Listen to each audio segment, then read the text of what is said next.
And joining us now is South Carolina Republican Congresswoman Nancy Mace. Congresswoman, thanks so much for being with us. I want to start with that abortion legislation getting a vote today. Again, as Garrett alluded to, this is a very, very small percentage of abortions.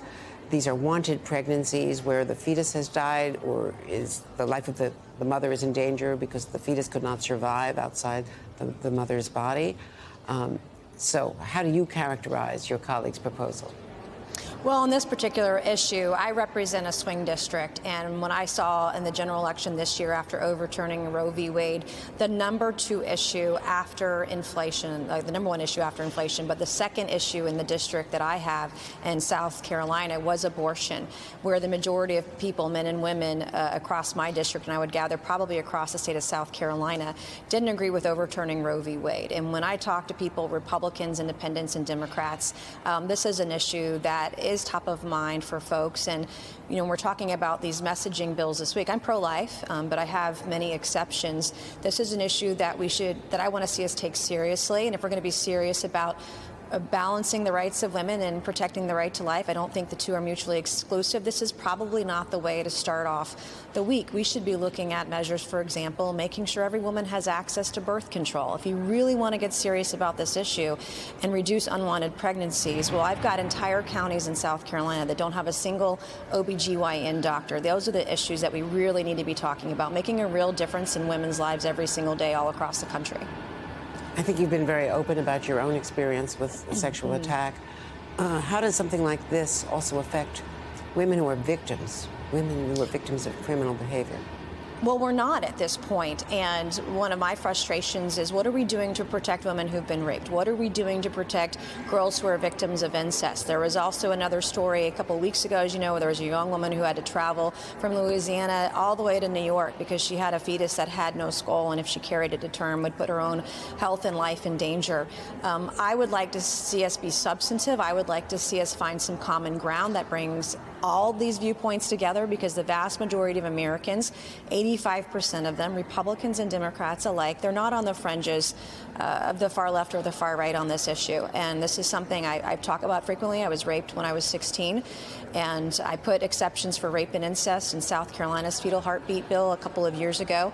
That particular piece of legislation, that bill was actually overturned by the courts about a week ago as unconstitutional. And so there's a way to balance women's rights with the right to life, and we've got to find some common ground here. We need to be serious about it.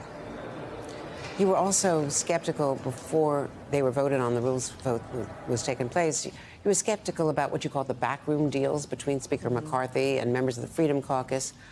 What did you hear, if anything, in recent days that convinced you to vote for the package? Well, we got more clarification on some of those provisions. Well, we all know, number one, I want to correct the misinformation that a few of my colleagues put out last week. There was only one change to the rules package. The package was drafted by McCarthy. It's the most open, fair, and fiscally conservative rules package in the last 30 years. But they only had an edit to the motion to vacate, which most of us agreed to, and we voted in favor of that. But I wanted to know more. What private handshakes were made, what promises were made, and we had rumors that were going around. We even knew that there was a very small faction of the 20 that were holding out their votes for special committee assignments and special chairmanships on special committees. And so we wanted to get to the bottom of that. We had a conference meeting on Tuesday morning where some of that was laid out, not just on the rules package, just that one edit, but also someone wanted to vote on a term limits bill, which is fine. And there was another about illegal immigration and border issues. Those are fine. But I do question why certain members, special members, get special priorities on their bills. We need to learn from the midterm election cycle. We need to learn from those that are in swing districts like myself that there were a number of issues that were pressing.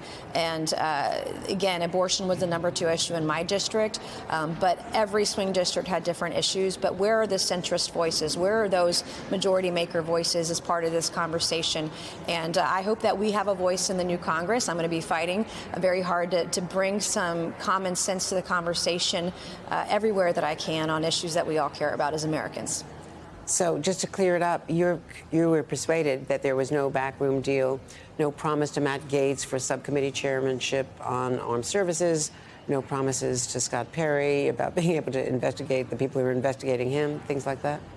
Correct. And we won't know the answer to that question really until steering has done its work. But I'm going to trust the steering committee, and they're in meetings this week and next week to determine the number of members on each committee and who will be on those committees. And we won't know at the end of the day what that will end up looking like, but it will be public. And that's the most important thing, because you can't say cutting backroom deals when the left does it that it's wrong, that then the right does it and it's okay. That's not okay. We've got to have the same standard for everybody, no matter what side of the aisle they're on. Now, let me talk to you about George Santos, because moments ago he again said he would not resign. But Republicans now in his own county, Nassau County in Long Island, New York, calling for him to step down. Where do you stand on George Santos? Well, there certainly needs to be an ethics investigation. I am deeply troubled. The guy's entire life and resume was manufactured up until a few days ago when the press took a keen look at it. We learned just a few days ago that his campaign manager allegedly impersonated the chief of staff of now the Speaker of the House last year during his campaign to raise funds for his campaign. It is deeply troubling to have someone like that in our body, no matter who they are, Republican or Democrat. And if we're going to have a standard for one side of the aisle on whether they should access classified information for certain Democrats that have questionable ties to Communist China, for example, then we ought to have the same standard for our side of the aisle, and that includes George Santos. Well, let me just follow up, because now that the people who know him best, the people in his own county, they would say he's not welcome in the Nassau County Republican group. So he's also being criminally investigated, potentially, for campaign finance violations. There's a big question about where he got all the money that he then used to launch his campaign. The Ethics Committee takes forever and a day to come up with decisions. So why not call for him to step down, since the local New Yorkers are? Yeah, there's been a process for this, both through the Ethics Committee and an ethics investigation. That is the first place. When Republicans were getting attacked in the last Congress, I said the same thing, that there's a process for this. It can take a few months and probably will, but I do have, based on his record and the lies that have been told over and over and over again consistently, that it will work itself out in the end, and hopefully it won't take more than a few months. But I do believe we need to let the process, there's got to be due process. I've been very consistent on that, but give the guy due process. But I do believe that it will be figured out in the next couple of months through that process, the criminal investigations and or ethics investigations that he is very likely facing imminently. Nancy Mace, Congresswoman, thank you very much. Thank you.